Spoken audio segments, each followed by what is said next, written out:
And hey, that's Ben Diskin's photo right there. That's right. This is going to be edited in post to make it look like I'm talking to you, right? You're going to do that, right? Full Yeah, animation. yeah, full animation. I've got an entire South Korean team Oh, waiting. they're amazing. I hear. Yeah. Yeah, they are. They are. Either that or I just won't at all. That's And fine so, too. Yeah. I mean, hey, if I couldn't be bothered to hook up a webcam from the early aughts, then you know something? I don't blame you. well, this is the glory of the Zoom chat is that if you want to stay in your underwear, you at least have the good taste to just, put a photo up there. That's true. Yeah, rather than, Jeffrey Tube in it. Yeah. And God. Yeah. Just angle it a little lower. There you go. No, no, nobody can see it, Jeffrey. You're fine. I know. How does that even happen? Do you reach a point in your life where you think, I've got enough clout where I can just drop trow during a Zoom and, you know, self You know, abuse? there's an adjustment period, I think, for everybody during quarantine. There's learning how to use the mute button. There's learning when you're still on camera. Yeah. Yeah, there's learning how to frame yourself properly. That's right. Because if he had framed himself properly, then I think all that would have happened was whatever meeting they were having, he would have looked as though he was intensely interested in it at one particular moment and then completely apathetic afterwards. And that would have been True. it. Or like he had a really, really bad itch that he enjoyed scratching, and that's it. Yeah, Yeah. yeah. And Yeah. then one Whoops. great idea that he shouted for about 8 seconds. And then, yeah. Wow, 8 seconds. Boy. Yeah, well, you know. Oh, that's Uh, impressive. when there's an audience, Sure. anyone's guess how you might respond. Um, oh man, poor. Uh, You know what? I won't even say his name again. I don't want it. I don't want this to have to follow him the rest of his life, even though it probably will. yeah, well, that's how it works. The internet is forever. Consequences, ladies and gentlemen, Yep. consequences. Which actually, I've mentioned this before. I grew up. See, I was born in 1969. All right, and so I grew up where there was no internet. And I mean, the internet didn't even come along as an operating concept until I was deep into my 20s.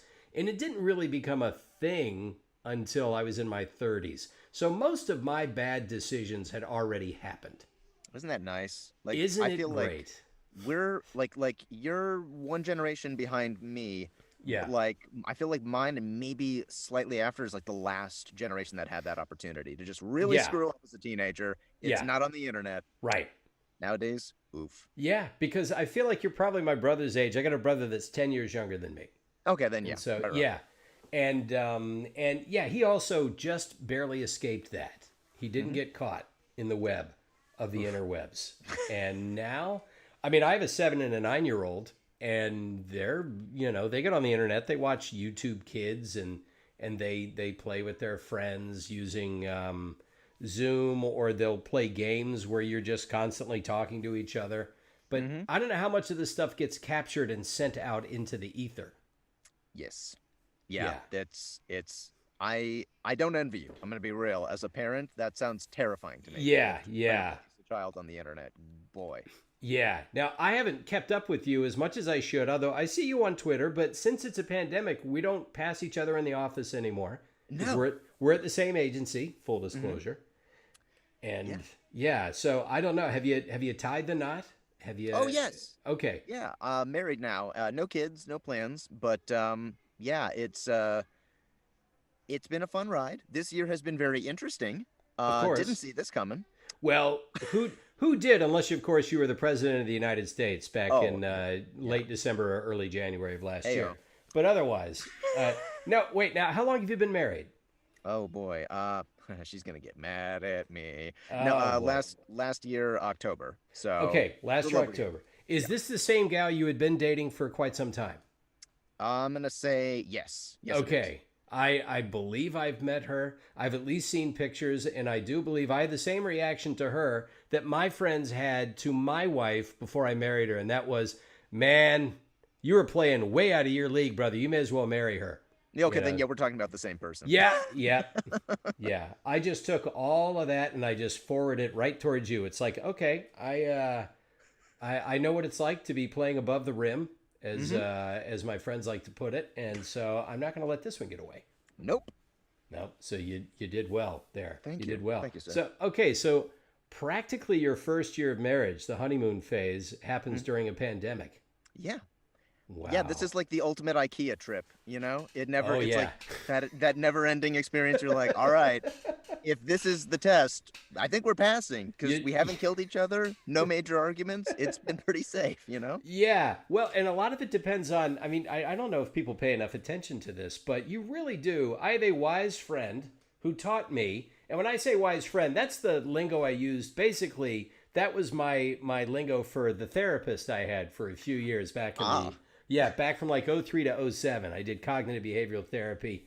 And because, you don't want to freak people out by starting a sentence with, my therapist told me, it's getting easier now because people are they've normalized the idea that you can actually go and get guidance from a pro when you're when you're casting about. But my wise friend, Dr. Applegate, may he rest in peace, he taught me that if you're going to be with somebody, if you're going to marry someone, you should know them at least a year. At least a year, because you got to see them go through all the seasons. You got to see them when the weather changes, how they handle that. You got to see how they handle the holidays. You need to see how they handle the slings and arrows of life, because a year is like a life in microcosm, the things that happen up and down, up and down.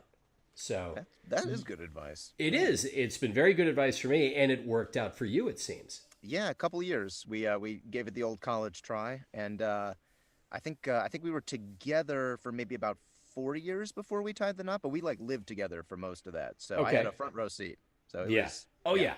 Yeah, absolutely. And did you get a chance to at least have a honeymoon before it all Nope. came crashing down? No, we our honeymoon was me. I took her to Hawaii because I'd never been and she'd never been, and that's where I proposed to her. So it's Okay. a good thing she said yes because that would have been a fucking awful awkward cruise. Ooh, But yeah. yeah, no, that was our proposal and also our honeymoon because that's all we had. Well, actually, what you do is you propose, and if she says no, then you pull a plane ticket out of your back pocket that you kept, Oh, and you say, "Here's how you're getting back home." oh God. That's what you do. Yes, I'm vengeful. That's who you almost married. Uh, Dodged a bullet. Yeah, make her feel good about her choice. Yeah, Yeah, exactly. there you go. Exactly. Yeah, it's It's a coach. gift. It's the last row next to the bathroom, but that's okay. We're gonna go away friends. Uh, It's a good thing. What are you tearing up, Ben? Nothing, dear. Let's set the date. So yeah, well, that's actually I told my wife when I proposed, I said, look, I will marry you tomorrow if you want, but if you want to have a big wedding, we can do that too. And I don't know how you guys worked it, but I just got to a point where I said, you know what, baby, just tell me what you want and I'll write a check. I don't even want to have to think about, I don't want to have to plan this. uh, No, we went very, very small scale and we put everything into the honeymoon. that is smart. Yeah, we were probably going to do that. Our entire marriage was literally just the two of us, her parents, my parents. We went to like Long Beach on a lawn, and like a friend of her family married us, and we went and had like lunch at Outback Steakhouse. That was our wedding. There It was you like go. super easy, and I was like, "Bless you," and she's like, "Yeah, I don't really want a big wedding," and I'm like, "This is why we're getting married. This is it." I like the Yes. uncomplicated. I like to know that our first meal as a married couple is a bloomin' onion. Damn right. Oh, so good. That ranch So sauce. You good. stick it in. Oh. I tell you, I think people are going to learn a lot here because my wife, same thing. She'd already been married once before. So she had already, that wasn't her first rodeo. And I had never been married before. And yet I knew enough. Like I had, like from '03 to '07 is when I worked with a therapist. And I got mature enough. I worked on myself enough. And I had a good idea of who I was and what I wanted and who my ideal partner was. And I saw the way she handled the circumstances of something as simple and yet as incredibly stressful as a wedding. And I realized, yeah, this is the right one. This is the right one because, you can go crazy with all that stuff. Oh yeah. I mean, Yeah, there's the so many lavish, details. all that stuff, and it's it is. It's one day of intense stress, Yeah. and it's great for everybody else except for the bride and you. Yeah. And people forget that. And people that get married, they put so much into the ceremony. And the real issue is, look, it's a ceremony. That's it. It is ceremonial. It is not a portend of things to come. It is whether it rains or shines or whatever. It's the person in the foxhole with you from here on out. That's what's going to determine it. Oh, yeah. So, yeah, my wife showed me what she was made of when we said, okay, we're having a nice, simple wedding that Fred Tatasciore was the reverend of, by the way. Yes. Nice. I told Pat Brady, our agent, the reason I have a career, I said, Pat, I must know someone that's a reverend without me actually being aware of it. With all the comics and actors I know. And she goes, oh, yeah, Fred. So Fred was the officiant. He left a convention like down in Orange County to come up and marry us. And then he turned right back around and went back down there and signed autographs, I guess, for the rest of the day. I beg you, tell me he wore a giant green suit and did it as the Hulk. Oh, man, that was my first wish. It's like, Fred, would you do it as the Hulk? It's like, I think it would be better if I wore the traditional. Yeah, and he did. Well, you know, he didn't do it as Hulk, but yeah. But we had like her family and some of my family there and a couple of friends, and that was it. And then for our wedding dinner, I made the mistake of calling up a wonderful restaurant and saying, we'd like to have a wedding reception there for like 15, 16 people. And they said, oh, okay. And I could just hear her getting out this thick phone book sized, menu of charges that she was going to hit me with. And she told me what it was going to cost. And I said, okay, I'll get back to you. And I hung up the phone. And I told my wife, and she said, here, let me have the phone. She called up the exact same restaurant, talked to the same lady, and she said, yeah, we'd like to have a reservation for Saturday, party of 15. She goes, oh, sure, we'll just put you upstairs. And that was it. And we showed up. She was in her wedding dress, and we showed up with our own cake. And we ordered dinner. That's a woman. Damn. Damn. I said, man, good choice. That is a life hack right there. She totally cracked that code. Oh, I know. That was smart. Yeah, I know. She's a smart one. So, yeah. Now, is your wife in the biz like you? No. I've always kind of like gone back and forth on the idea of dating an actress, and I realized all of my actor friends and actress friends are all kind of nuts. This is probably a mistake. So I reached out like outside the industry and found somebody nice and sane. There you go. And that's usually a pretty good play because your life is exciting and interesting and unpredictable, and you need some sort of anchor. Yeah, that's kind of, Somebody who... That's what I call my wife, my anchor. Your anchor. You're my rock. You're my anchor. You're my ball and... I mean, my... Oh, no. Yeah, the old thing dragging me to the ocean depths. Yeah. Well, but that's the great thing is that you both get something out of it as well. She gets to see the exciting, uncertain, playing without a net aspect of your life, which a lot of people dream of what that might be like. Mm-hmm. And then you get that nice, steady, even-keeled life. It's a good balance. I think so. Yeah, it's worked out well so far. And I remember, I'd say, let's see, before I even moved to LA, when I had just started doing stand-up in college and I'd finally been graduated from college, I had a regular day job at an Applebee's in Savannah in like late 92, early 93. And that's when Mr. Saturday Night came out. Oh, wow, yes. Oh, yeah, and this is when, I saw movies religiously back then, and it was my escape. And I had been planning on getting into show business. I had been planning on, we were going to make a move with a friend down to Orlando from Savannah, where I lived at the time. But that was going to be my first step. And I saw Mr. Saturday Night, and I loved the movie. I don't think that movie ever got the attention it deserved. And in that movie, a young Ben Diskin. It was you and Jason Marsden playing the young Billy Crystal and David Paymer. Oh my gosh. And like I said, I really loved the movie, especially because I was just getting into stand-up professionally at the time. And I love seeing all of that. I love seeing the arc of a career. And then years later, cut to, this would have been, let's see, about 10 years later, almost to the month, I joined CESD. I had already moved to LA and all that, and then ended up seeing you. And it's like, hey, wait a minute, I've seen you and stuff. That was one of my first I was too young to remember stuff. Hey. Yeah, exactly. But was that your first movie? No, I think that was probably my second or third. My Okay. first movie was, I think, Kindergarten Cop from like the early Oh, 90s. that's right. You know what? That's another movie where I think if I go back and watch it, I say, ah, yeah, that's little Ben Diskin right there. A movie I saw when I was in college. My, how time flies. Yeah, does it? I know. And Oh, God. I actually, I've only collected two things in my life. One, comic books in the mid '80s, early to mid '80s, and then since 1986, since Ferris Bueller's Day Off, I have the ticket stub of every movie I've seen since 1986. Holy cow. What So are you I keeping? have, yeah, in a box the ticket stub for Mr. Saturday Night and Kindergarten Cop, mixed up with a bunch of others, hundreds of Holy others. cow. Yeah, I know. It's weird. That's kind of cool. Yeah. Well, like on Christmas Eve, Die Hard is on because it's a Christmas movie. I don't It care what is. people say. That's true. Die Hard's on, and I'm watching it for the umpteenth time, and I say to myself, "You have the ticket stub from this movie from 1988 in a box." Wow. I know. That's why I collected it because it preserves that little moment in time. I feel like you got to make a collage out of that somehow and put it on the That wall. yeah, that would be some collage. I don't know. I mean, I remember Dean Cameron, another former client of the same agency, who was in summer school, along with Horvitz, Richard Horvitz. And I told him, I said, you know, Dean, I've seen Summer School twice in the theater back in the summer of '87, and I have the ticket stub. And he goes, really?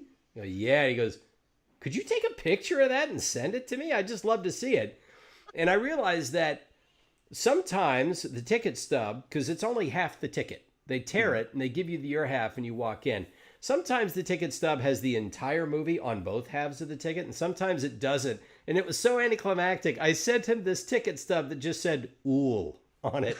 I thought he thinks I'm lying to him at this point, Oh. you know, but I did the best I could. Here it is, you know, "Ool." Oh. Pretty sure it was Summer School. I don't know. There's no other movie that came out in '87 that ended with "Ool" that I know of. So yeah, that's let's see. Did you start in movies, or was it TV, or was it commercials? A lot of you Oh. you kid prodigies, you do a commercial, and before you Yeah, know it, no. you're on a movie set. We did yeah, the commercial route. No, my both my parents are actors and Okay, so they were, they're I was fortunate they were both very, very reasonable people. okay, And they said like, well, honey, we're gonna put you in the acting industry so that you can make a little bit of money now. We're uh-huh. gonna put it in a bank account, and then you can go to college with that money and get a real fucking job because Yeah, let's this is not a job. There is yeah, no real career to be found here. We've tried. This is right, horrible. Don't right, follow in our footsteps. So I naturally did not do that. yeah. Um, and yeah, no, they put me in as a kid. I was like eating chicken McNuggets in like McDonald's commercials when I was like one or two, Oh, and nice. then it turned into radio commercials, and then movies and TV shows, and then it just sort of I stopped with that and just kind of kept going with the voiceover stuff instead. Right. So, was there a point? Because actually, right now, that's what my son does. Because I don't know if you remember, I would always bring the kids into the office with me Sure. whenever I could. And on some days where I'd go into the booth and it was quiet enough, I'd say, come on in with me. And I'd let the kids babble into the microphone for a minute. Scott, the engineer, would record it. And one day they said, I even asked, I said, Remy really likes doing the voiceover stuff. Is there anything he could read for? And they said, sure. And when he was 6, he booked something and he ended up joining the union just before he turned 7.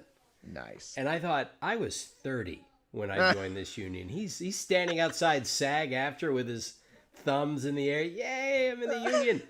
And I have the same approach. I said, okay, he's occasionally read for something on camera, but since the pandemic, nothing. Yeah. And even before the pandemic, if it was anything that was going to shoot out of town, we don't have him read for it because we don't want to have to split the family up to do that. We're a big unit and I Hmm. can't leave town.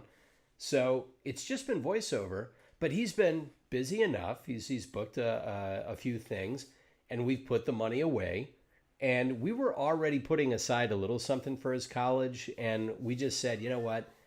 Everything you earn is just going to be yours. You're never going to have to worry about paying for school or anything. Just whatever you make, that's going to be yours when you turn 18. So, Can I say that is the best thing you can do? Because my parents did not do that. What they did was they made me go to college and I do have a degree. I got a bachelor's degree. It took me like 8 years because I had Okay. to do it part time, Right. and I have not done jack with that thing. Yeah. It was a giant money hole. Was ultimately, and like the voiceover thing was fine. So as long as he's booking and he's having a good time, Yeah. yeah, yeah, we're Yeah. making the right choice there. It is. Well, what was your degree in? Television and film. That's what my degree was in. Telecom Hey! arts. Yeah, radio, TV, and film, and it's a journalism degree. And Wow. yeah, I mean it's in the School of Journalism, or at least from the University of Georgia. Mine was in the School of Journalism. It depends on where you went. Where'd you go? Yeah. No, I went to Cal State LA, so it was literally just media. It's not even like I can't go around saying I'm a journalist in some way. Nope. It's just Well, can you run a camera? I used to in class once. That's it. And I right, know but what mise en scène means, and like that's it. yeah, that's UCLA though, right? I mean, that's Oh no, Cal State LA. Cal No, not State UC. LA. Oh, Yeah, okay. CSU LA. Like yeah. Oh no, I went to a state college, baby. Oh, okay. Woo. Well, it's still a degree. That's true. So yeah, and you've seen you know a little bit about how the sausage is made from that. But yes, I Yeah. can't defend making someone go to college because unless like if they want to be a doctor, I say well you need to get Well, your ass to school. yeah. But I mean unless it is something that requires that specific training, I simply can't justify it. In fact, we've stopped contributing to our kids' college funds because we don't know what college is going to be in 10 years. Yeah. Yeah. So yeah, we're just playing it by ear. But yes, we're teaching our kids about money. We're teaching our kids how to use it responsibly so that when they're 18, there should be no more lessons for us to give them. It's like, all right, there's going to be this chunk of change for you to have access to. And you can take it to Vegas and put it on one hand of blackjack if you want, or have a big party and kiss it all goodbye, or you could be smart with it and do whatever you're going to do. Hmm. But yeah, I mean, yeah, I'm with you on that. If our kids want to go to college, we'll do whatever we can to make that happen. But if they don't want to, we're just going to tell them, all right, well then I hope you have found something you want to do with yourself and you set about making yourself an expert at it. Hmm. Because that's the only other thing we're going to be able to teach you. And that is whatever it is you choose to do, you need to be great at it. Not just good, you need to be great. I mean, Yeah. that's yeah, yeah. I mean, it's a lot of people I think try to follow their passion, but then when things don't work out with their passion, they get discouraged and then they give up. And so it's kind of like I always hesitate to tell people like, no, just follow your dreams, but because it's a nice thing to say, but sometimes it's almost bad advice. It's like, no, you need to have the passion to follow your dreams in the first place. If you don't have that, Yeah. you're going down a dead end. Oh, well, in this case, this dovetails very nicely with something my wife sent me on Twitter last night. It's a guy, and I think he's half right. Okay. And I think you supply the other half of the wisdom there.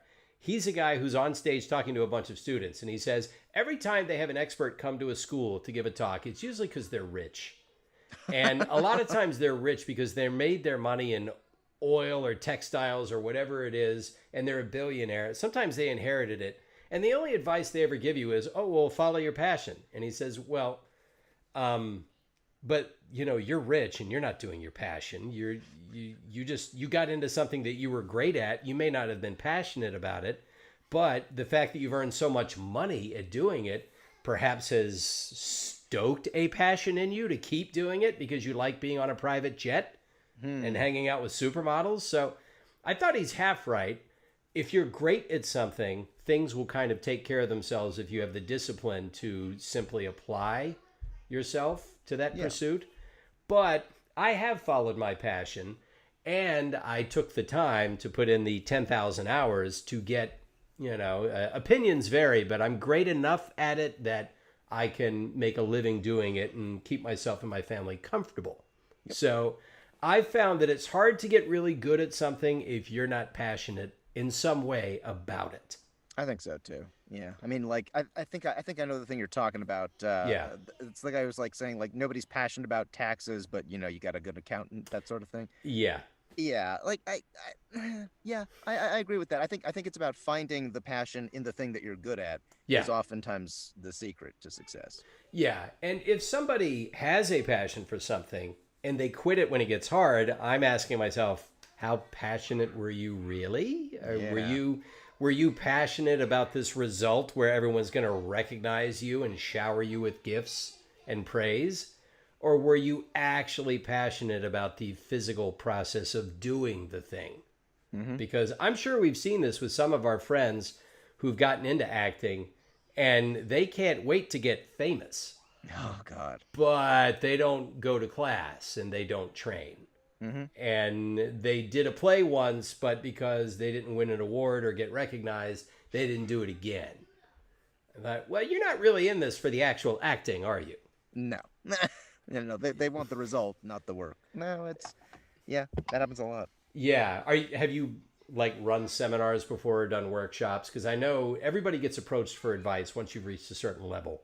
I try to avoid that. I don't consider myself knowledgeable enough to be teaching people anything. I see it as more like if people have general life advice, I'm willing to give them whatever I can. Hmm. But that's a mixed bag right there because I feel like I've done a lot of things not the conventional way, and so I don't think it's necessarily very helpful to a lot of people. Like people who are like, I want to be a voice actor. How did you get started? I'm like, my mommy and daddy made me do this when I was a baby. Like that's not Yeah. helpful.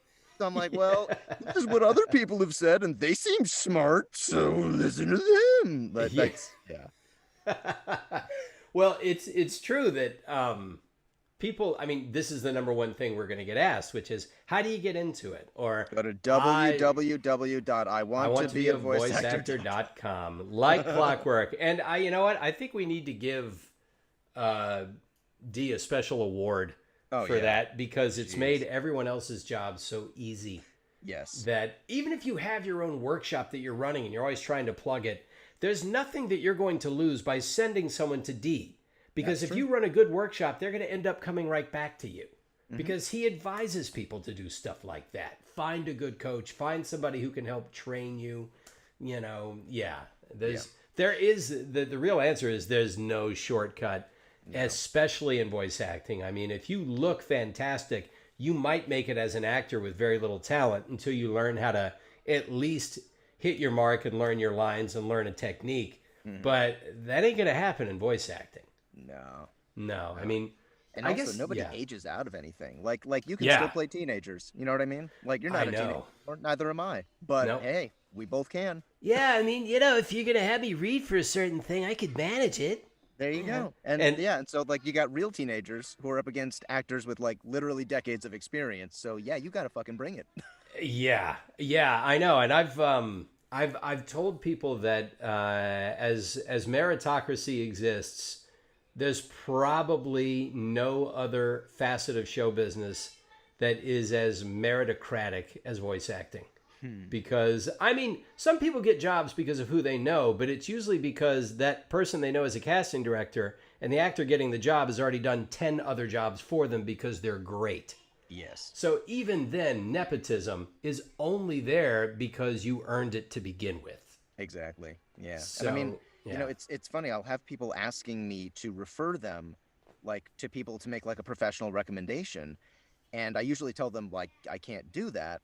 And it's not because I literally don't know anybody and I can't make those recommendations. It's just because it's like, well, dude, I don't know if you're a good actor, and I don't Yeah. want to like go to like Yeah. somebody who I'm friends with and saddle them with somebody who might be a bad actor. So like, Yeah. but if I know you and I know you're a good actor, sure, I'll make a recommendation. Like, and Sure. that's how you're gonna get in. But you got to show me that you're a real actor. I need to actually see that in some way. And it's Yeah. yeah, and so the people will look at that and say like, this is nepotism. People are just they're giving their friends work, and it's like you got to be an actor and you have to be able to prove that first, Right. and then people will actually give you a chance. Yeah. Yeah. Because in the voice acting world, and I've had Mary McGlynn on and talked to her about this. A lot of times they are given a very short window to put together a cast. Yep. And as they're busy looking at the breakdown of the characters, they already know in their head who's going to be best for this. And sometimes it's just as simple as ringing up their agent and saying, hey, is so-and-so available in this time period? Great. Nah, don't worry about it. He's already got it. He's in. Or at the very least, they'll send the auditions out. But in their head, they already know if so-and-so brings it like I think they're capable of, my work will be done by lunch. Yeah. And that is just because that's a feature of the business. A lot of times they need to get this thing put together fast. And they also know these people not only can do the job, but they can record in as few takes as possible. Oh yeah. And it's also like, I mean, you think if this is somebody who's casting, they're working for someone. Like they're working for a producer. They've got an idea in their minds about what they want. And if the casting director brings in somebody who's kind of a yutz, who doesn't really know what they're doing, or who gets thrown a curveball and sits there and just whiffs it, like that makes them look bad. So it's way smarter to hire somebody you know is going to just knock it out of the park no matter what they throw at them. Yeah. It makes you look good too. Oh yeah. And my heart goes out to anyone out there who is new and who is trying to get the agent and who's trying to get noticed, because we've all been there. Except for Ben, he was shoved into it against his will. Here's your agent. I don't want an agent. Well, they insist. So you've got an agent. All right. Quit your crying. But yeah, because I've been there banging my head against the wall. We've all banged our head against the wall. But if you work at it, I am absolutely convinced if you are good at it and you work hard, someone's going to notice and they will elevate you to the next step and give you another opportunity. And you just keep climbing that ladder. And it tends to work out. Yeah. The people who aren't seeking that overnight success, those are the people that actually get the so-called overnight success that's actually 10 years in the making. Yes. Yeah. Yeah. I went from the world of stand-up. I spent 10 years on the road in stand-up. And for me, I'm sorry to say, but it is the truth. For me, it was constantly searching for some sort of validation, overnight success. I need to get famous. I need to get on this big show. I need to get something that is, your romanticized idea of making it. So I constantly walked around with that expectation, which is just the worst approach to take. It's going to affect your art. It's going to affect your reasons for creating, all of it. It just taints it all. It does. And it does. And then after 10 years, I was pretty burned out. And I had done okay. I could make a living at it, but I wasn't where I wanted to be. And my passion was no longer there. And I told myself, with voice acting, I would just love to do it. I know you don't get famous, but I would love to do it. I had done a little bit of it, and I had already gotten a taste, and I had already known it was worth it. And for me, the dream was just doing it. And lo and behold, I've gotten everything I ever could have asked for out of this business, and it's been through voice acting. And I never had the idea that, well, I need to make it now. It's like, no, I got another job? That's awesome. You mean I get to work again? That's awesome. And it's like you said, 10 years in the making before I landed like the dream job that, you could dream of. And even until then, every single year, I was always just thrilled just to be there, just to do it. Same. Yeah. It's a tired and often repeated saying, but it's true. If you do what you love, you never work a day in your life, Yeah, for sure. Yeah. For sure.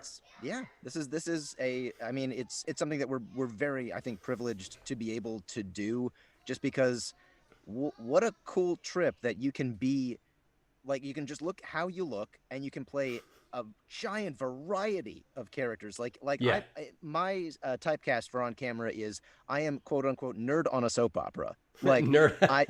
Soapy nerd. Yeah. Specifically. So not sitcom nerd. I'm not weird looking enough to pull that off, but I'm not good looking enough to be like the leading man. So like I'm just ugly enough for soap to be the nerd. That's what I am, and that's all I could ever play.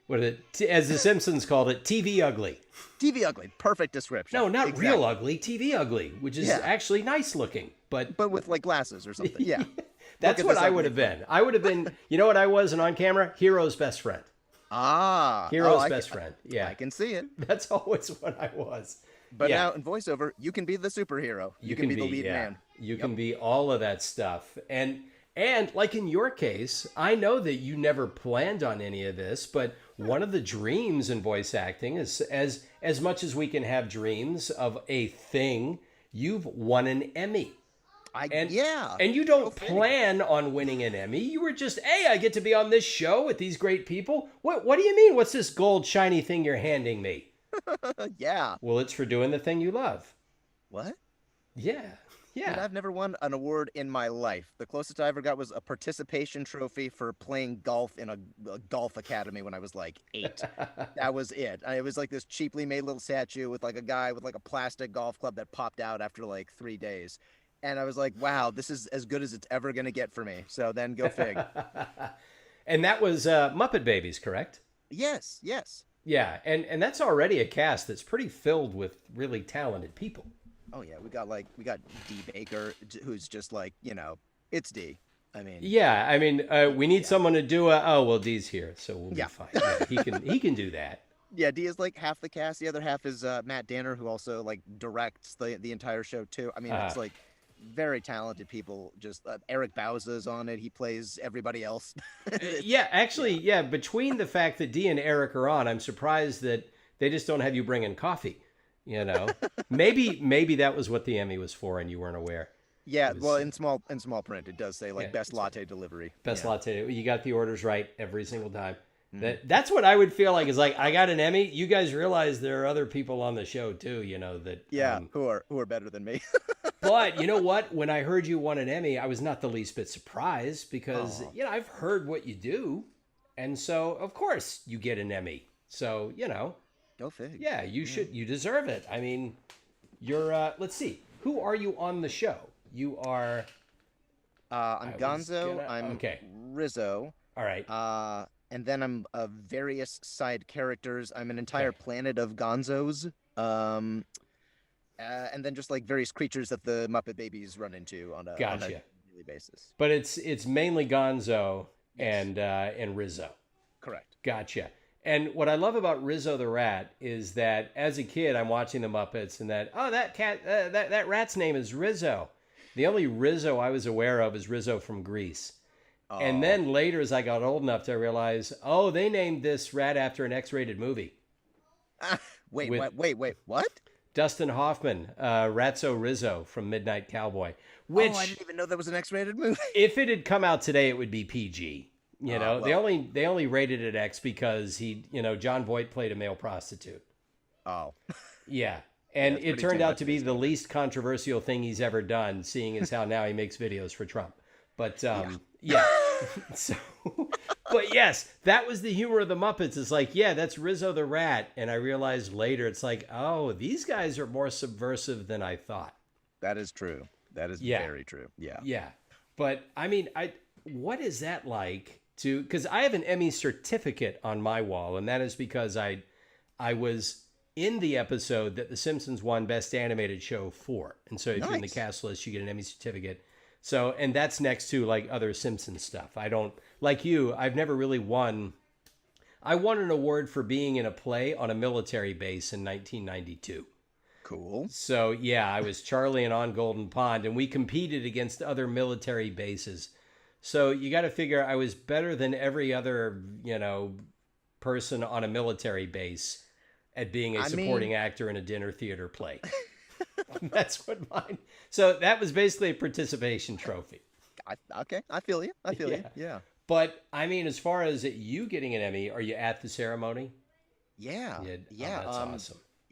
I rented a tux that didn't actually fit me because I didn't take the measurement right. Okay. And yeah, it was just I got all dressed up and it was like in Pasadena. So Nice. we just like drove like I don't know, like a few miles. I live pretty close to the place and Okay. yeah, there's like a whole ceremony and everything and it's like it's not aired anywhere, but it's on the Emmy website so I can like find it. Right.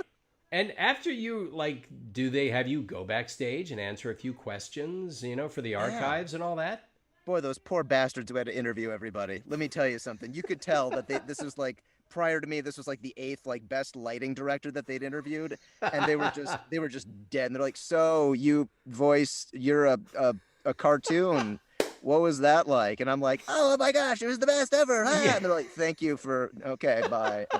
Yeah, I don't even know what the hell I said to him, but yeah, Yeah, I have a feeling they're secretly angry that they don't get to interview Charlize Theron at the yes, Oscars, and ask her who she's wearing and ask her what's her journey been like and just, but still when you leave the Emmy ceremony and you're leaving with an Emmy and you're driving, Do you put it on the dashboard or do you lay it down comfortably in the back seat? No, What they do you actually do with give it? you they give you a box that like is has like a Ah, special thing for the thing to be in so people can't see it and like oh break yeah. into your car and steal it. I guess that makes sense. Yeah. So I it's guess just that my makes wife sense. wearing like walking like back to the car with like her feet killing her and like holding her other shoes. And then she's like carrying this thing and I'm like, "You want me to carry it?" She's like, No, I got it." I'm like, "All right. Carry the Emmy for me, bitch." Like Yeah. such a great wow, what a great husband I am. And Yeah. yeah, no, we stuffed it in the back seat and drove home and now it's sitting on my bookcase in the living room. It's I hope it's sitting next to that participation trophy. I truly oh, think that would if be only the I still had best. it. Oh, it would be the best. The one Uh, that's sort of broken in half, and then the other is your Emmy. how it's going, how it's been, how it's going. Yeah. Yeah, exactly. Well, it's a good thing they give you a box for it because otherwise, I suppose, LA being LA, there'd be a bunch of people breaking into cars, stealing Emmys that night. And then Yeah. on eBay the next day, you would see this run on Emmys for sale. It's like, 200 hey, bucks get you 20. yeah, I got Best Actor from a children's 30-minute TV show. Like, yeah, I've already got 4 of those, but yeah, I could use one more. Yeah. So I know you win the Emmy, and then the No, next the day best thing. yeah. What's the best thing? The best thing is you go into a recording studio Mm-hmm. and they go, "Oh, congratulations." And then like they like open up a closet to get something out and all of their studio Emmys just fall out and they're like, "Ah, Yeah. god damn it, these stupid things that get everywhere. Son of a who moved the Emmys?" And you're just like, "Oh, okay. So, all Yeah. right. That puts things in perspective." Yeah. Okay. Yeah. I mean, as that's the equivalent of the Roman hero being told in his ear, "All glory is fleeting. All glory is fleeting." Well, and I talked to Rob Paulson about his too, and he says, yeah, somebody told me, a friend told me, it's going to be hard to hire you after this. And he said, hey, give me a call. I'm going to be grinding it out on Monday with the rest of you. Yep. Exactly. It does. Yeah. There's no Emmy bump for actors, I don't think. At least not for voiceover. There isn't even, as far as I could tell, it depends on the situation, but there isn't even necessarily an Oscar bump because Really? Louis Gossett Jr., who won for An Officer and a Gentleman, who I saw in the CESD office one day, and I thought, I love being in this business. And he actually told, I think, Premiere Magazine, back when that was an actual magazine, they interviewed Oscar winners and said, how did it change your life? And he said, I won the Oscar for An Officer and a Gentleman for this huge hit movie of which I had a pretty, noticeable role. And I thought on Monday the phone would ring off the hook and the offers would pile up. And he says, absolutely nothing changed. Nothing. I mean, he got to be a lead in a few things, that is for sure. But he said immediately it did not really change hardly anything for him. Yeah. So No, it's just a really nice thing and it makes you feel good about yourself and people think it means more than it actually does and the people who actually matter in terms of casting, they don't give a crap. no, it is a wonderful thing to have won. I'm sure it is better to have won an Emmy than to have not won an Emmy. True. And it will be in your obituary 100 years from now when they talk about the late great Ben Diskin, unless you've been cryogenically frozen, which I don't rule out. Oh, I'm going to. Yeah, Okay. I'm getting the full Walt Disney treatment. There you go. Get my frozen head attached to like I'm thinking robotic velociraptor. I think that would Oh just be yeah. sick. Yeah. Oh yeah. Well, you need to be mobile. I would We say. need to stay relevant, because at that point, that's what it's going to take for people to still remember you. Yeah. But yeah, it'll be Emmy winner Ben Diskin. Yeah, there goes Emmy winner Ben Diskin. Run, save the children. See, this is good when it's only a headshot and you hear that actual velociraptor noise come out. You think, I think he has a velociraptor in his room. I can't deny that it's a possibility. Well, it's got to come from somewhere, Edge. Yeah. I'm freezing the raptor too. It's coming with me. Right. Now, did you find that perhaps your social media following changed at all? Or are they just not really aware of the Emmy as much as they should be, by God? Oh, God damn it. No, here's literally the only thing that's happened is now people go, is that Emmy award winning Ben Diskin? Because they know it makes me embarrassed. And that's Right. literally the only thing that's changed. Okay. No, I don't think I've gained a single follower from that. Gotcha. You do it. You've still got a pretty good following.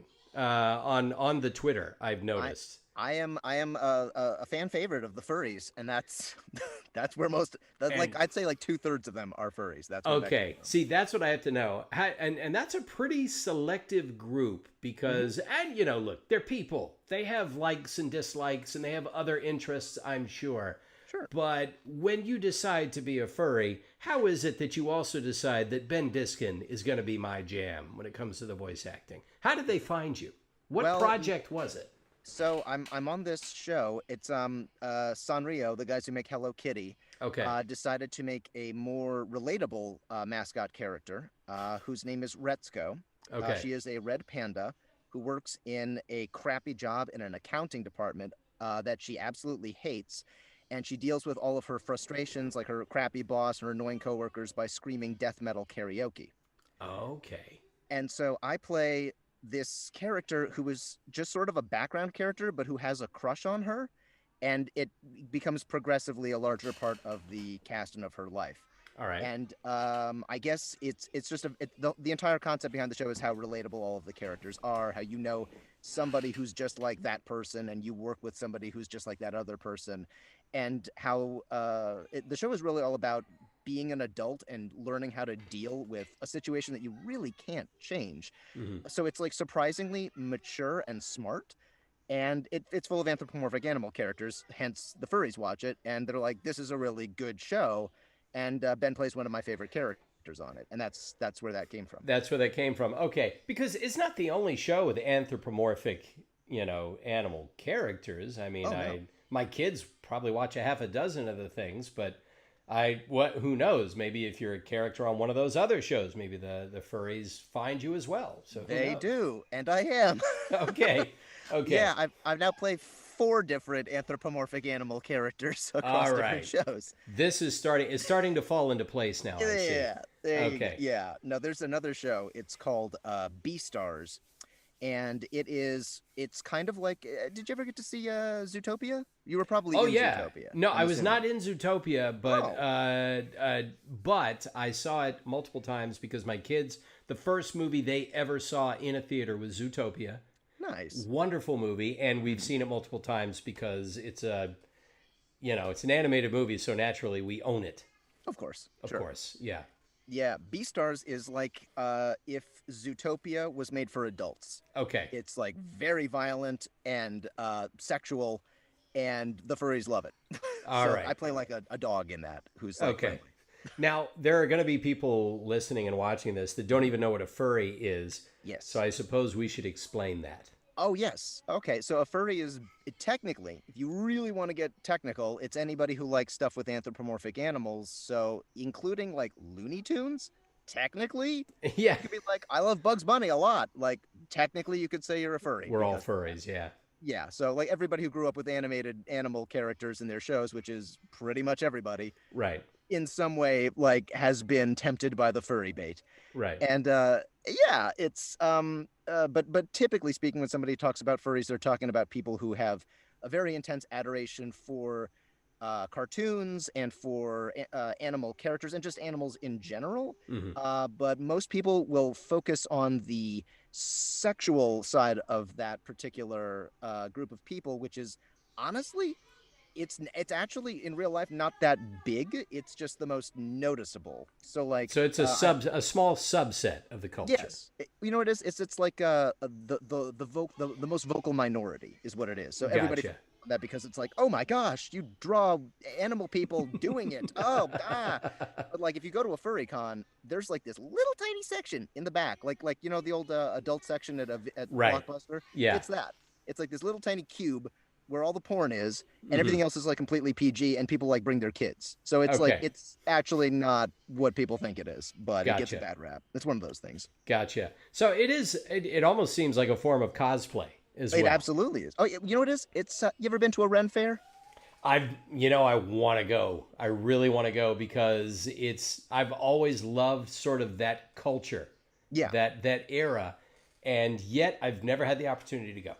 but you know what it is, Oh right? yeah, Renaissance Fair. Yeah, Yeah, everybody acts like I'm a medieval character. Yeah, yeah. so And there's this a is the porn same idea. section to it, probably. Probably is. There, Probably I is. mean, I've heard apparently when everything shuts down, that's when the orgy happens. I Oh don't know if that's man, actually true, of but course.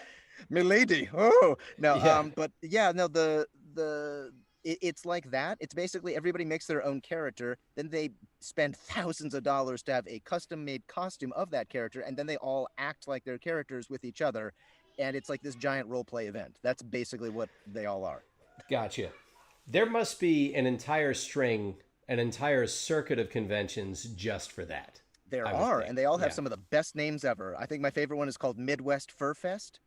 That's Furfest. Just because I love that name. It rhymes and it's funny as hell. Yeah, Trips no. off the tongue. Yes.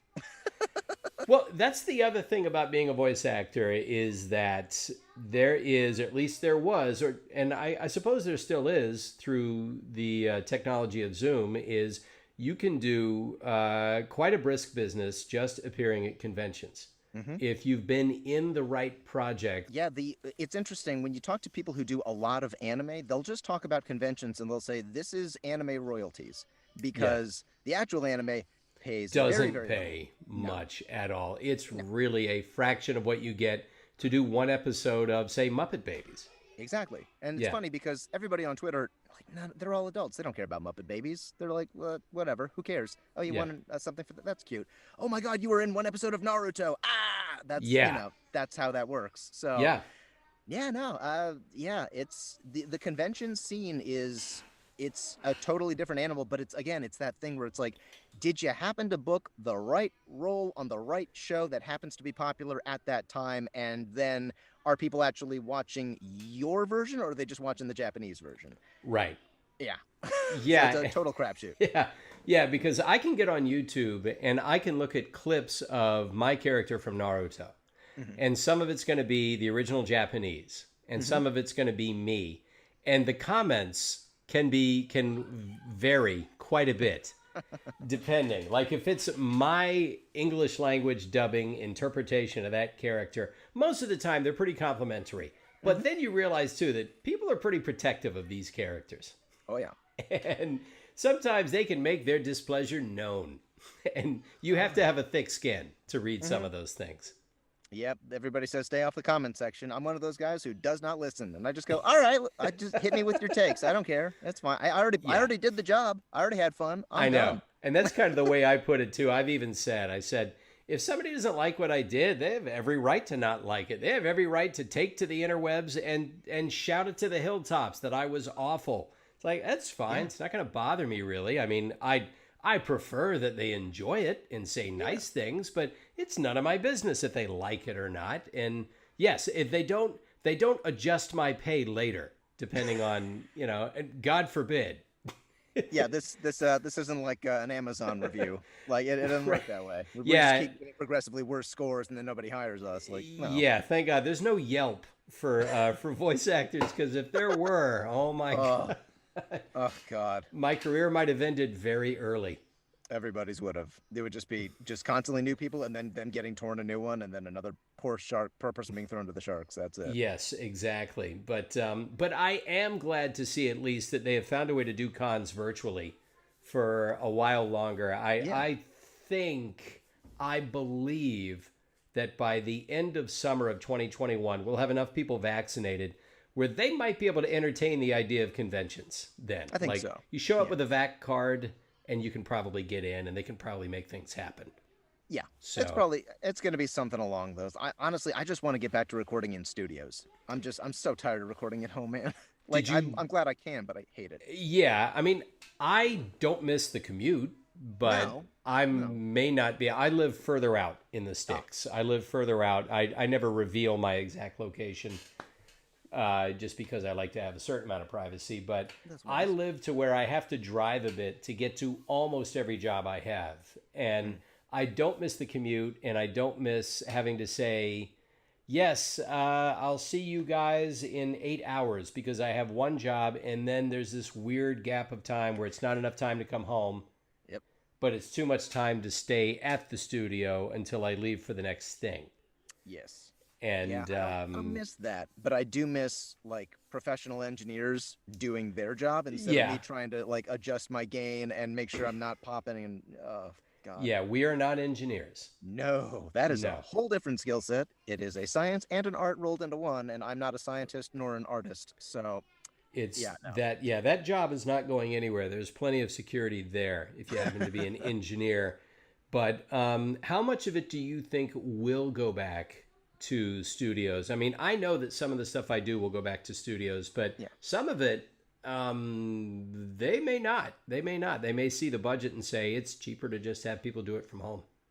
I mean, my guess is some of it is going to be like that, but there's just I feel like the studios themselves are going to be like pushing for more things to go back to normal ASAP as soon as we're all vaccinated. So my guess is that a lot of the stuff that is done like remotely right now, if you're like a big name and you have like legit equipment at home, Hmm. I think they'll be like, you know what, you live far, it's fine, or maybe you moved like in the middle of this pandemic to a different state, which some people have. Some people have. Okay, yeah, it's like, all right, well, you know what though? That guy's really talented and he works a lot. So, okay, he can still work remotely. He's still got a good setup, but everybody else, I think things are going to start getting back to the way they were. I don't think it's going to last like this permanently.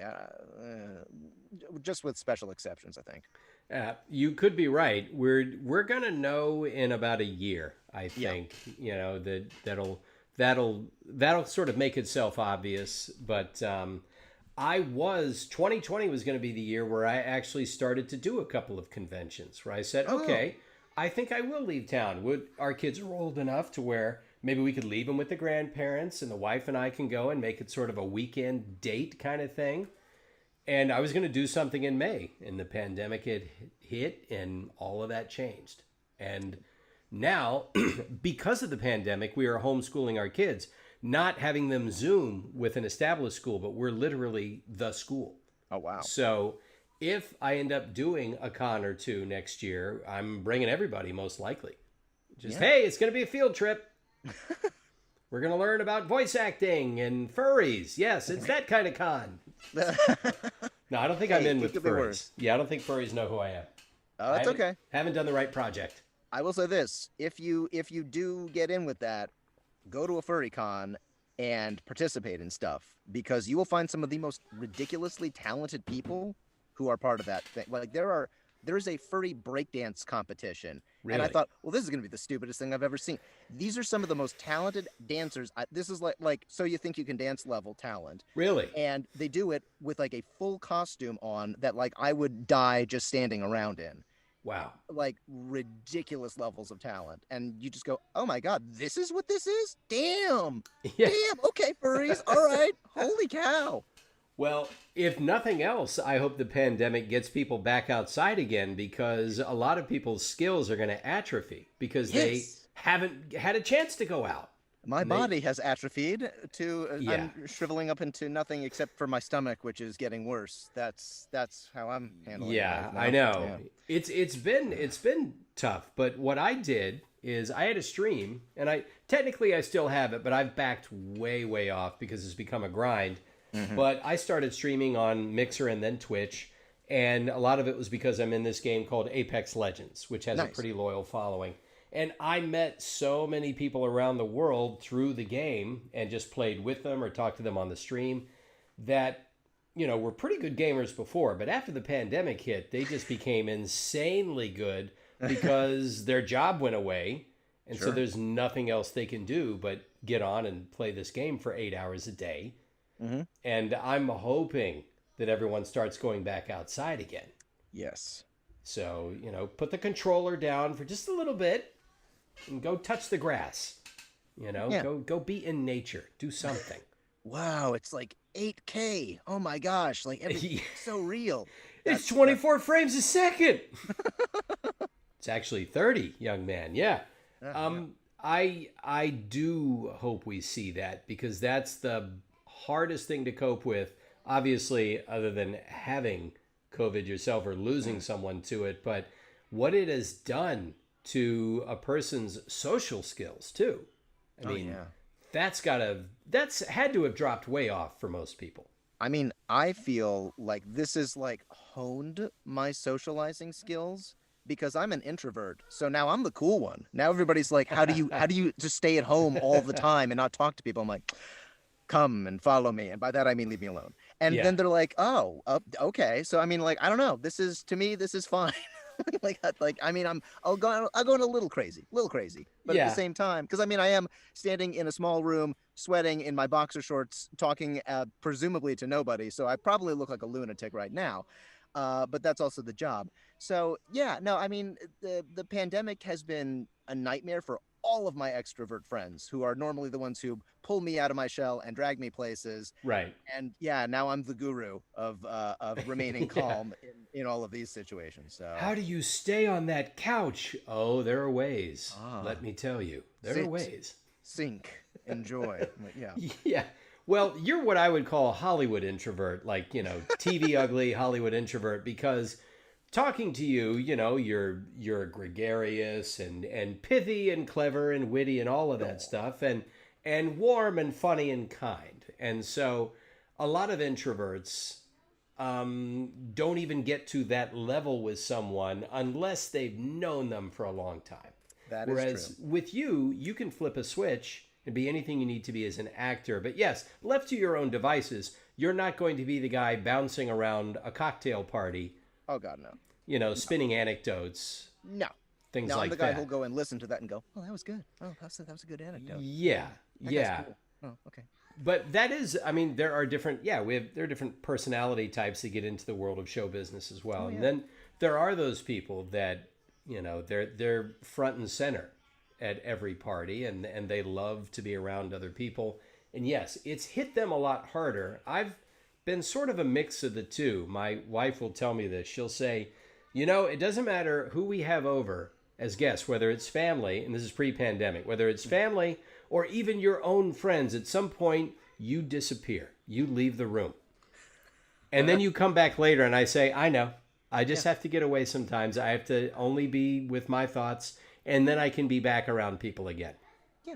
Yeah. It's recharging the battery. That's what it is. Yeah. The extrovert gets their battery charged from you. You get your battery charged by being by yourself.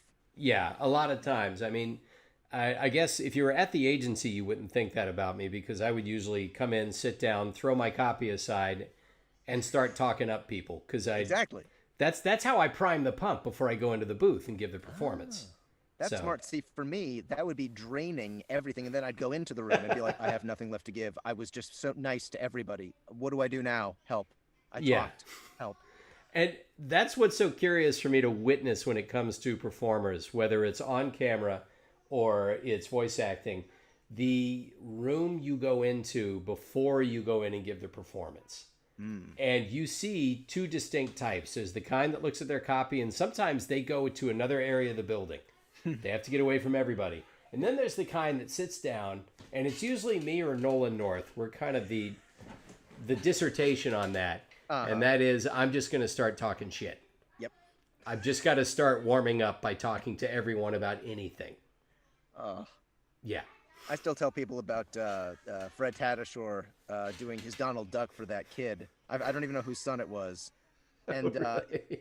yeah, and he does it. I mean, Fred's a big guy, and so this little kid is looking up at him, and it's this big dude who looks like he might have eaten Donald Duck. Yeah. Because that's what you could see this look on his face of where he's like, "Do I like this?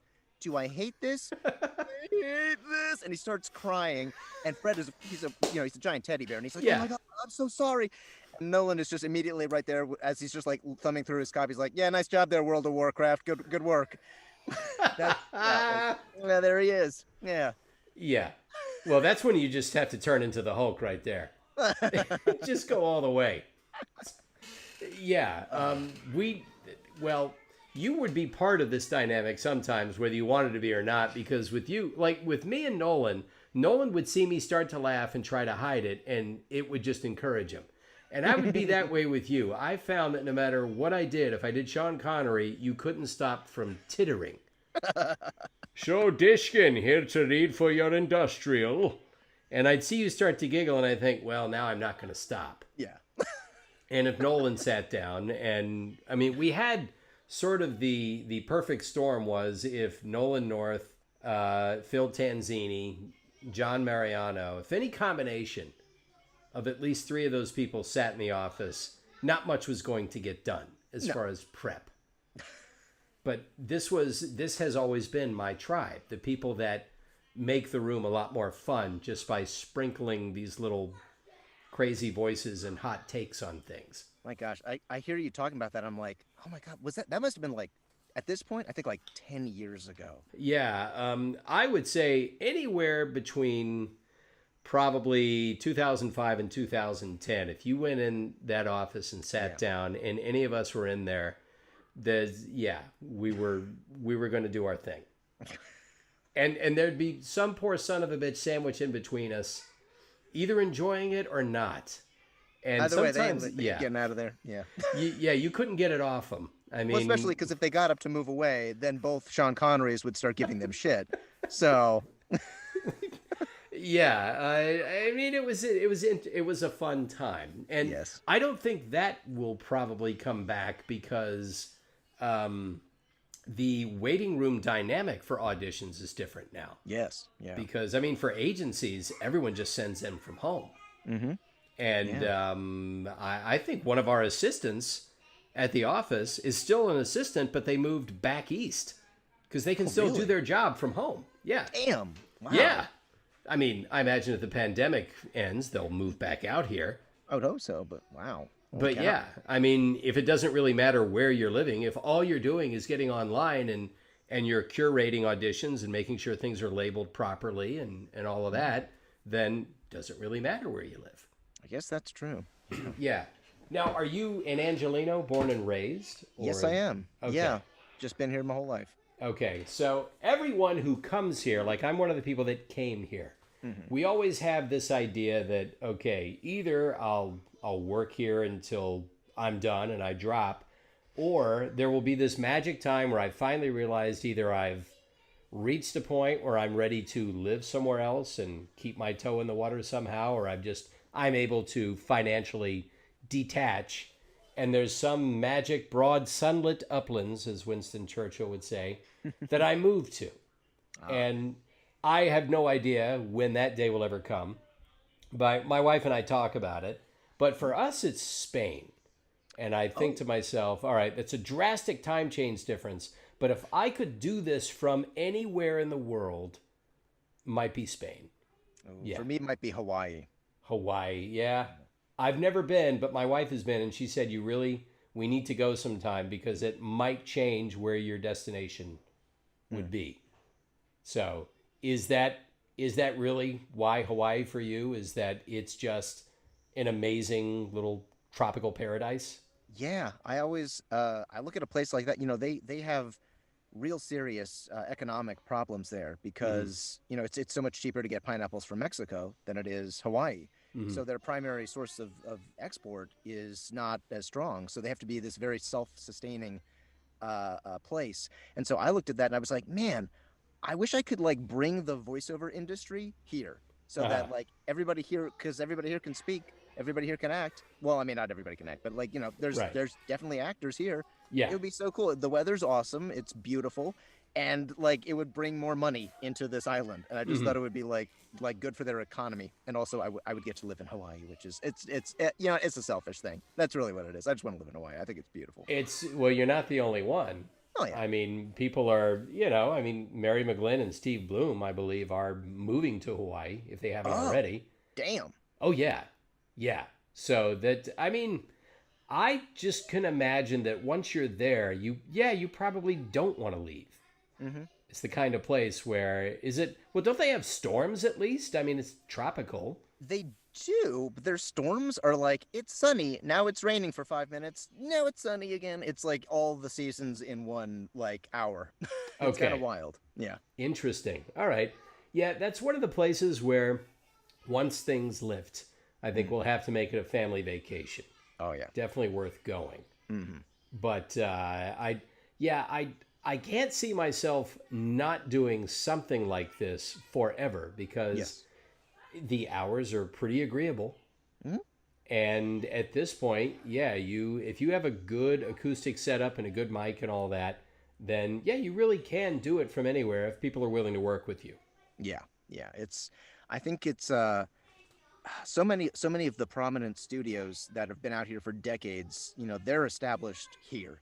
And chances are they don't want to go to an all virtual thing because technically they would save money on property, but it's also comes with all the hazards of, mixing everybody's different acoustic environments. And also we never get to really see each other, it's except for Right. this, except for Zoom. And it's nice, but at the same time, it's like this isn't the same as all the actors in a room messing with each other between takes and like whipping out hilarious improv that you can only come up with the other person right there to like pull around. It's Yeah. that would wind up going away, and I don't know that I'd be okay with that.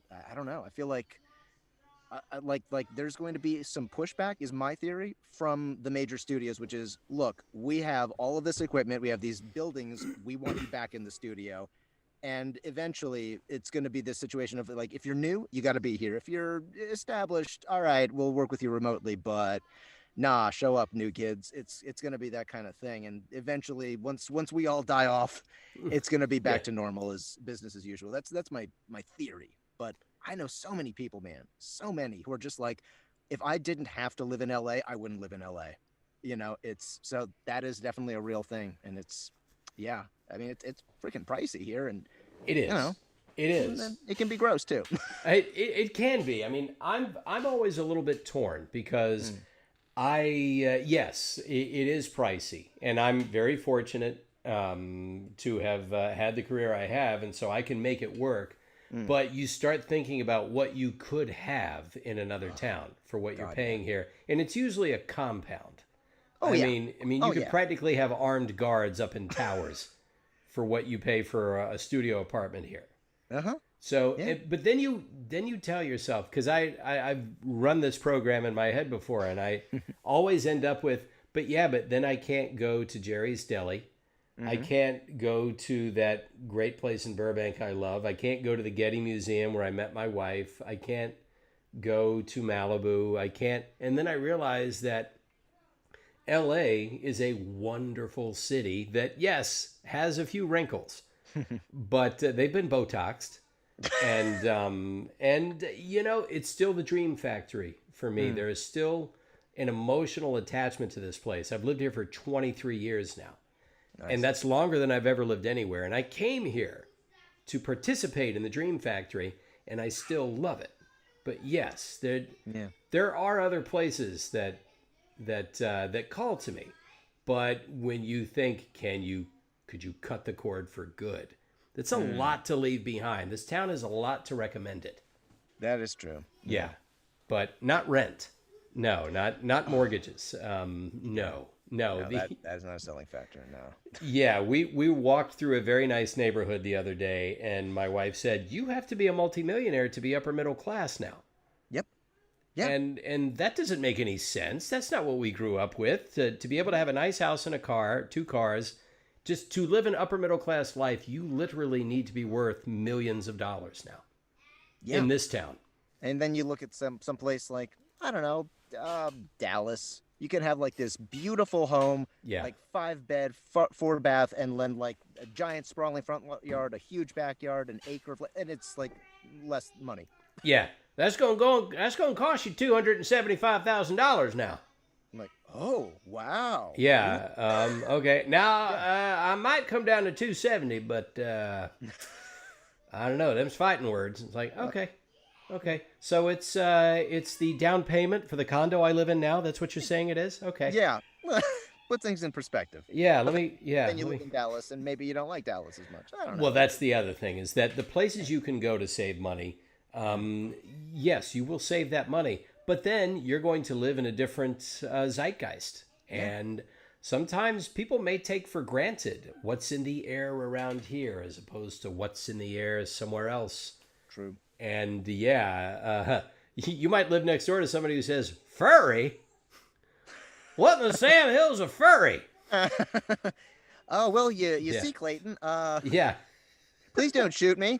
I swear. If you just lower the barrel, where I could see your eyes, I could. No, not the whites underneath them. That's bring the barrel back up. Yeah, I'll tell you what a furry is. Yeah. Yeah, it's six of one, half a dozen of the other. Yeah. You know, so I don't know where this is all going to shake out, but I usually there's that idea that you should know what you're going to do tomorrow, in a month, 6 months, a year, 5 years. Yeah. Planning out that far. So I have a vague idea of the next 4 or 5 years, but for me, it all revolves around the show that I'm on. As long as that show's on, I'm not going anywhere. And that show ain't going nowhere. I hope not, and I hope they keep me with it. Knock on wood. As long as the show continues and they keep me around to play, then I tell my wife, "Hey, good news. We can live exactly the way we've been living, and it's fine, and be of service to friends and family and all that." But yes, if that show, if the apocalypse arrived and the show ended and all that, I'd say, okay, we can go live in Spain now. Of course, hell is frozen over. So, it's a different world we're in. Yeah. So, yeah. Do you, are you in the neighborhood you want to be in, or have you got your eye on a certain place? We don't have to get into proper nouns. Yeah. I mean, I'm basically where you like to be.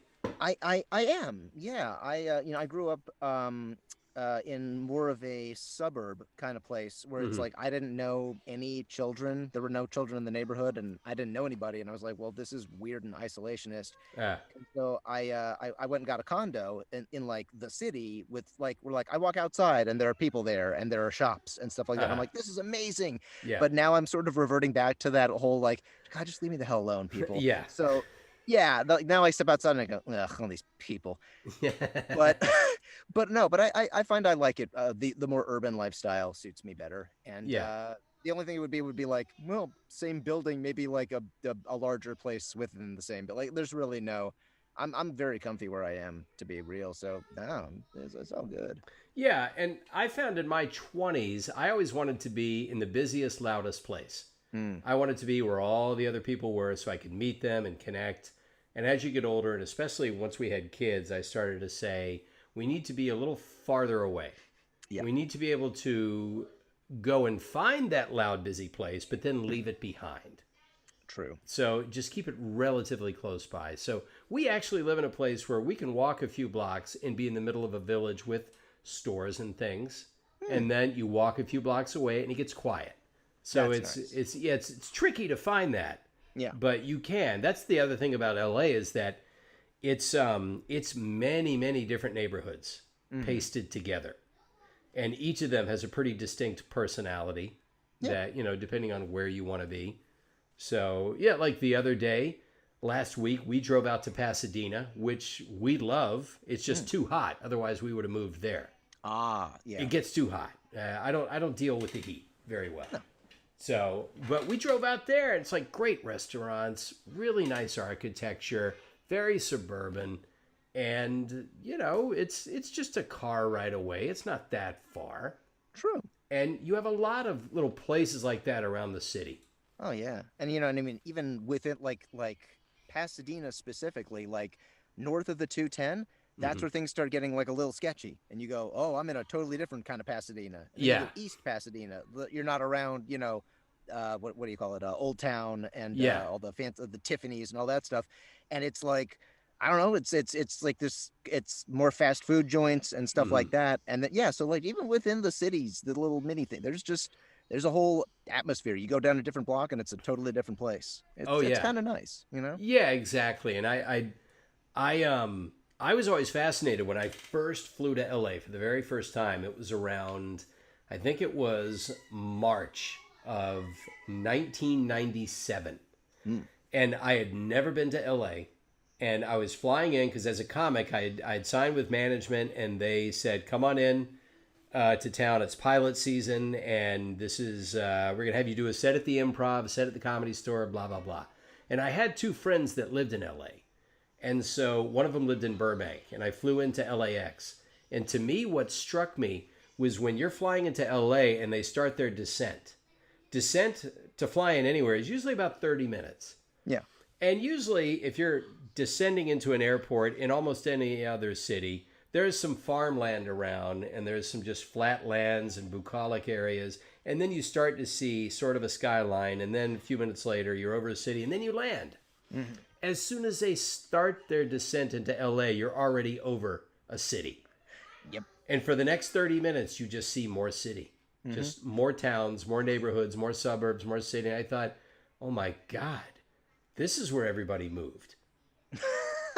It was astonishing to me. It blew my mind. I mean, you're not wrong, though, when you think about how many people moved to LA to make it in some form of, the entertainment industry, either as an actor, dancer, singer, editor, filmmaker. Like, yeah, everybody I know is somebody who moved here. I almost know nobody who actually was born here.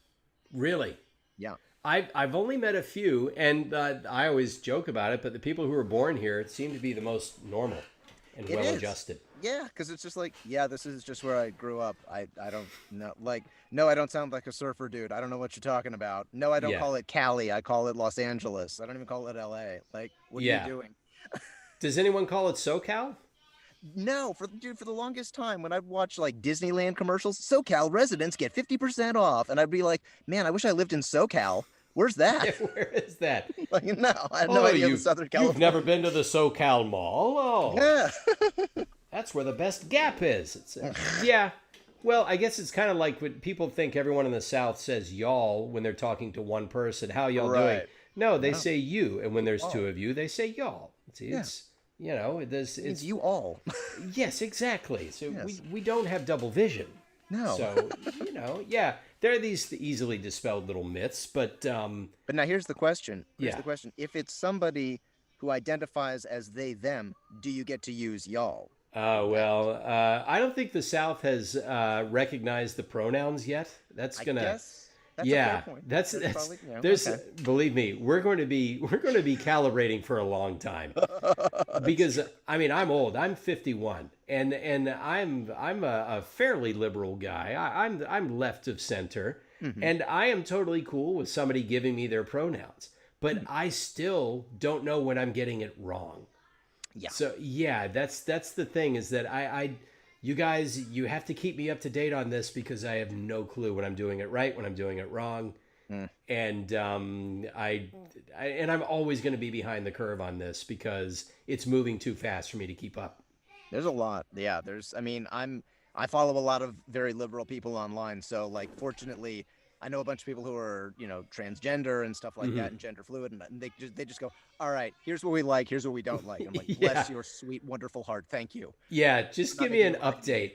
Yeah. Yeah, because I honestly don't know. I honestly don't know if me trying to figure it out and then talking out loud about it is either understanding or hate speech.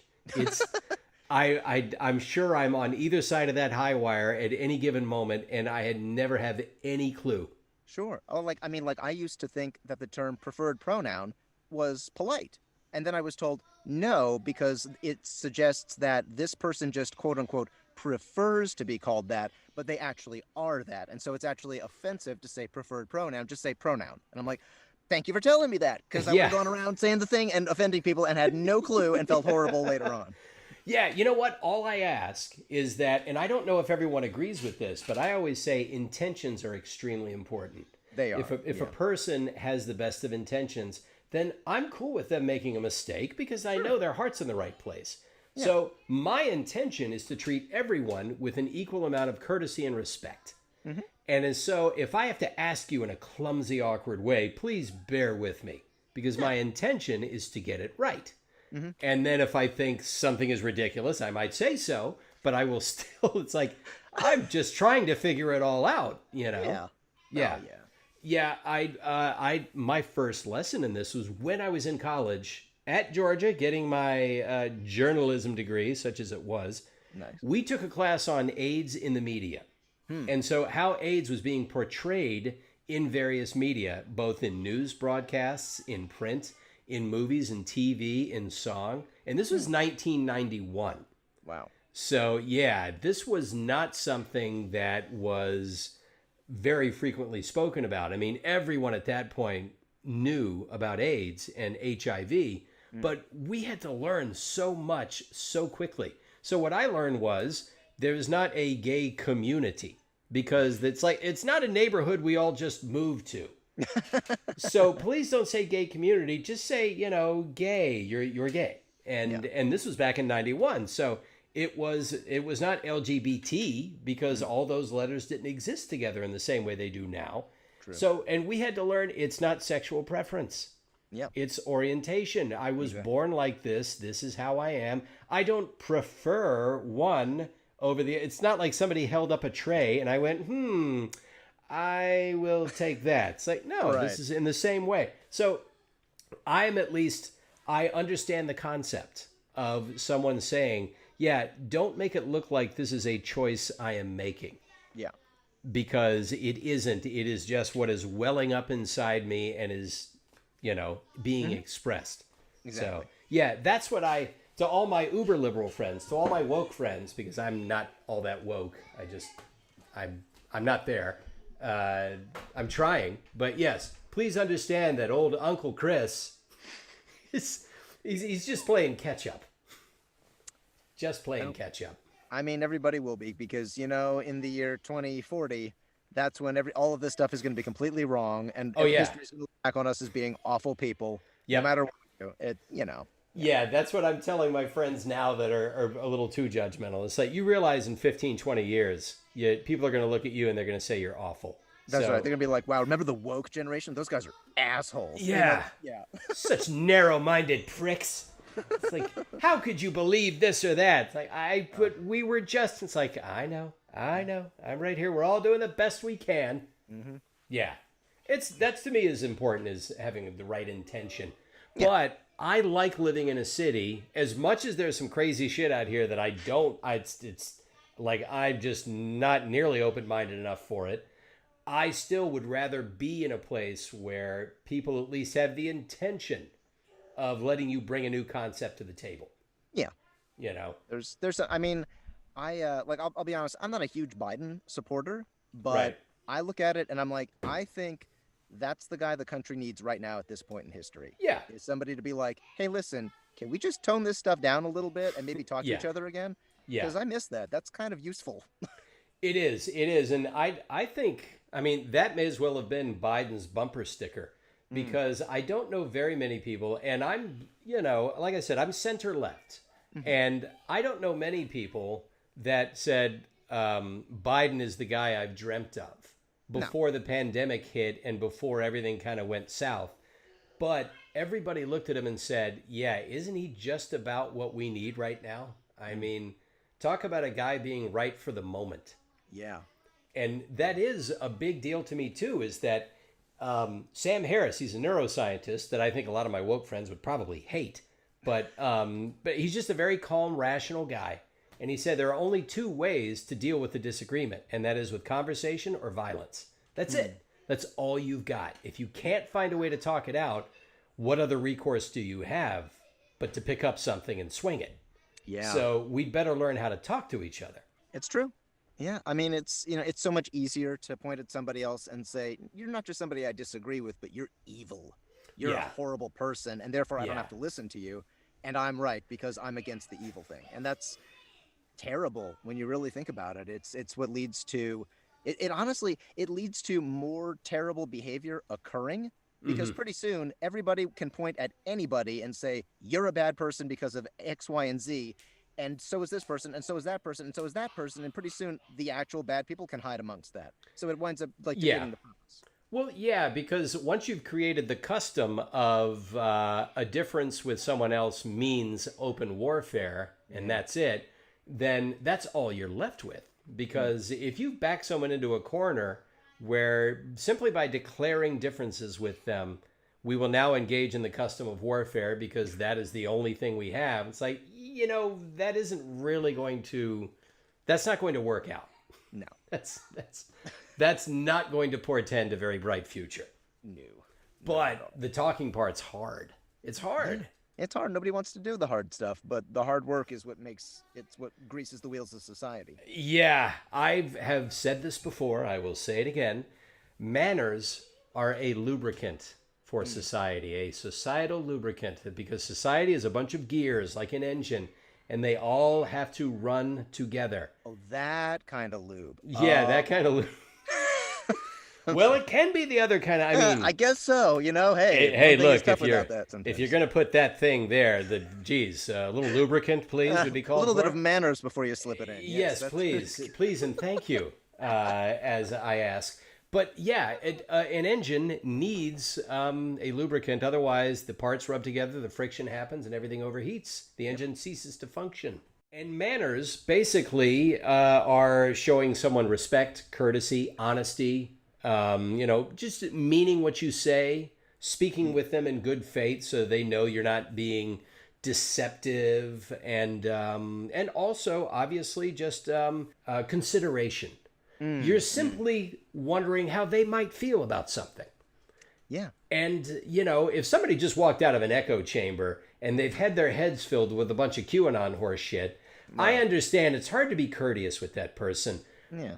But there's an interesting guy on Twitter named Matthew Sheffield, and he's formerly a guy who was very conservative, and he was part of basically conservative media. Mm. And he breaks a lot of it down, and he says a lot of people, and this could work for either end of the spectrum. If someone spent a lot of time in an echo chamber and they've almost joined a cult of Mm-hmm. information, the only way you're going to get through to them is if you talk to them about anything that is not part of the cult. Hmm. You can't talk sense into them. They've got too many firewalls up. But if you just talk about like sports Yeah. or the weather in a way that allows them to make a connection with you without them even knowing about it, suddenly it gets harder for them to start spinning that cult bullshit. Mm-hmm. And in order to do that, you have to be willing to actually talk to them and not hit them over the head with something heavy. Yeah. I mean, I always looked at it like if, bludgeoning somebody with facts or mocking them were a real way of converting them, the entire country would be liberal because of The Daily Show and Real Time with Bill Maher. Yeah. Like the reason why so many people, for instance, in the South are conservative is because the Republicans say you're salt of the earth people, you're the real Americans, and us West Coast people make fun of them. Yeah. So of course they're not going to be like, "Oh wow, thanks for telling me I'm apparently voting against my own self-interest. I didn't know. Now I'm your friend and I believe Yeah. everything you do." Like that doesn't work. So no, if you can just find the humanity in somebody else, and everybody has that, Yeah. you realize, yeah, you have more to talk about, and then you're not this strange weirdo with these awful evil beliefs. You're just a human being, and Right. so are they. And then there's the common ground right there. Yeah. It's again, it takes patience in order to do that, because in order to get to that place, you might have to, by way of introduction, you might have to listen to a bunch of bullshit first.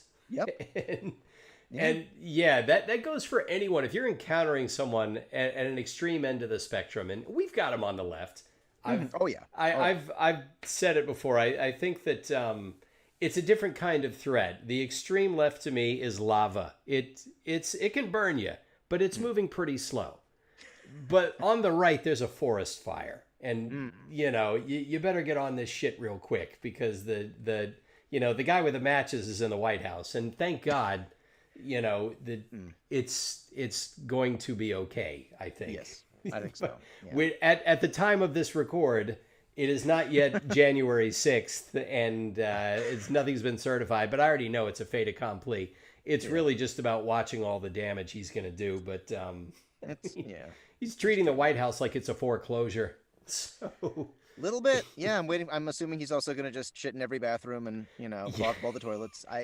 It's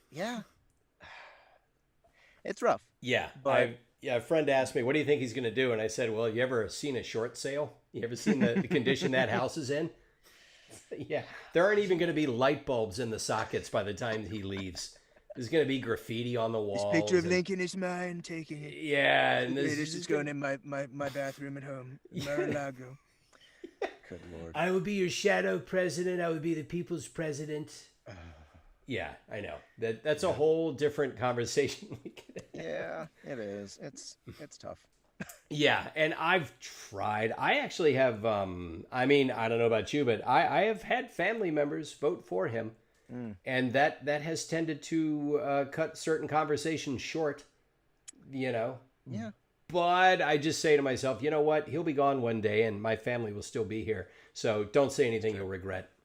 That's a good attitude. Yeah. I would suggest that for anyone else out there.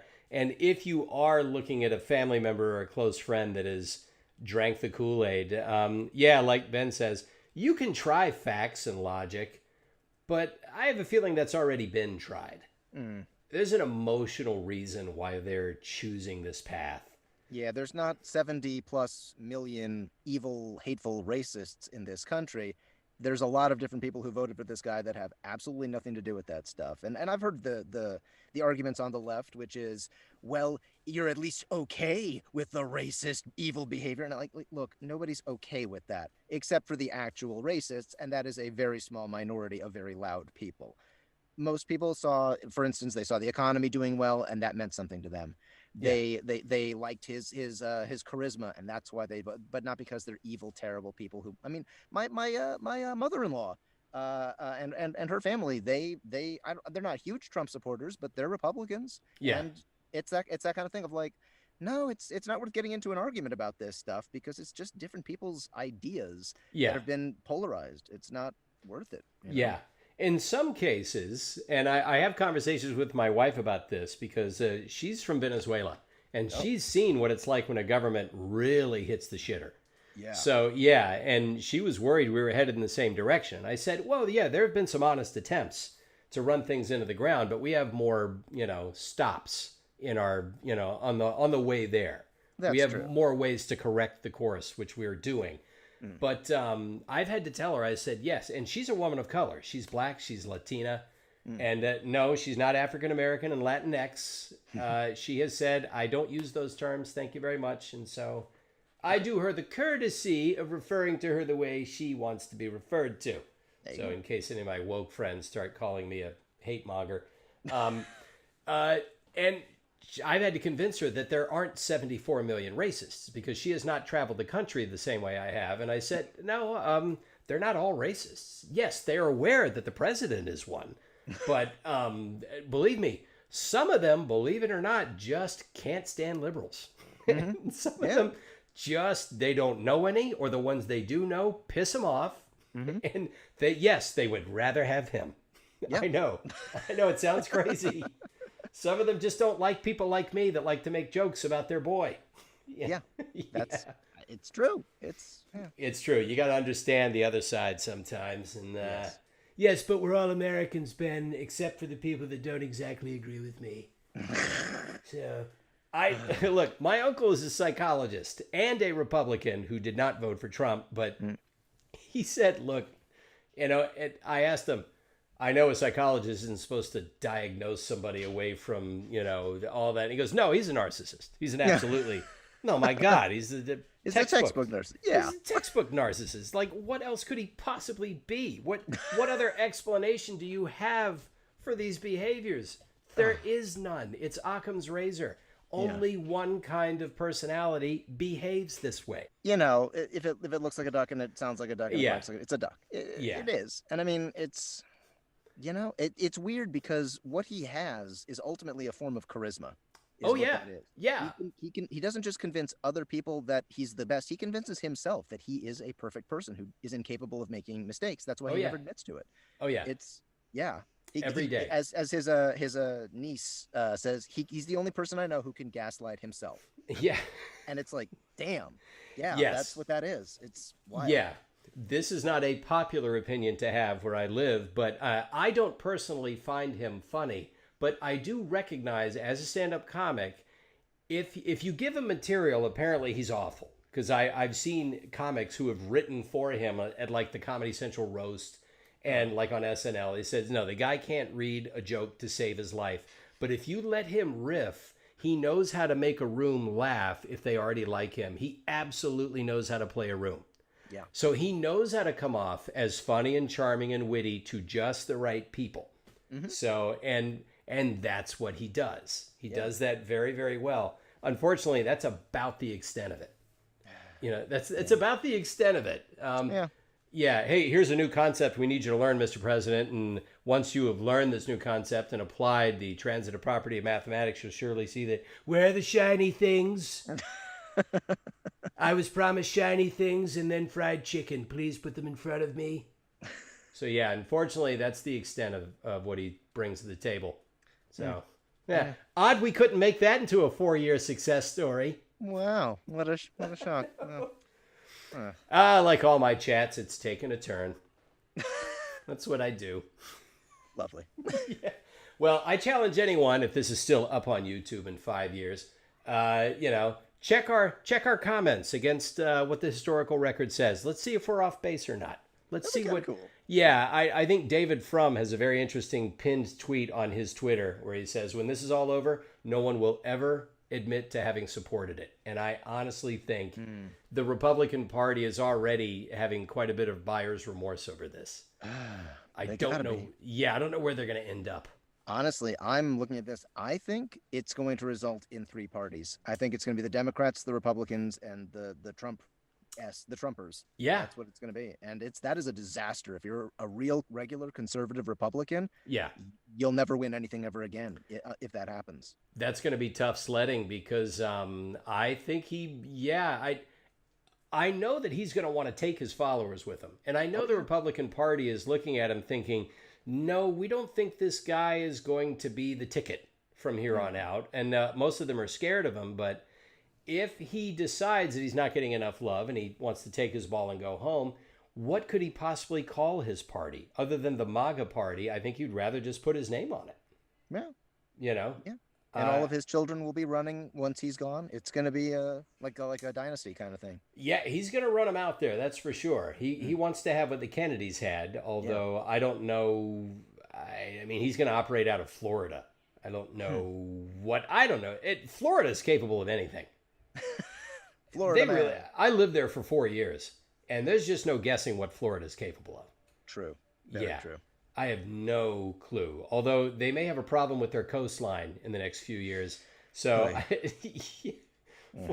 Florida may become an island. I don't know. Oh, God. It's anyone's guess. It's anyone's guess. I guess in the meantime, you'll be here. You're not leaving California, are you? I'm not. If I can stay, I'm going to stay. That's where all my family is. It's where all my friends are. So, yep. Right. What do you think of some of the celebrities and tech guys and all that are leaving? Saying, "Oh, I've had enough."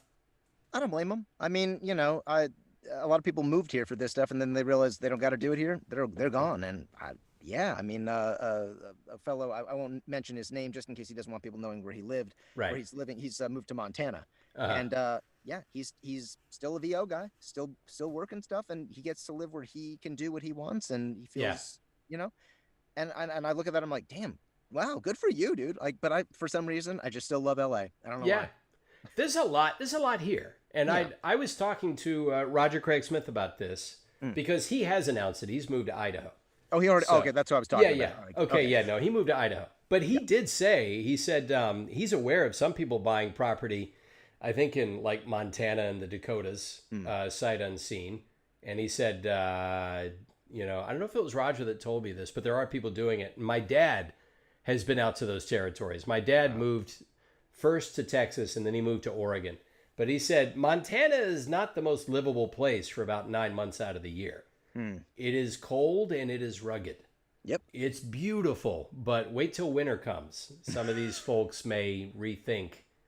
They may get an apartment in LA for the warmer months, or for when it gets too cold. But yeah, hey, look, I don't blame anybody for finding out what they're paying right now here in LA and seeing what that gets them over on the mountain time zone lands. So true that. Yes, absolutely. But in the meantime, I look forward to when this wraps up. And then, yes, I will see you either back at the office or back at one of the studios.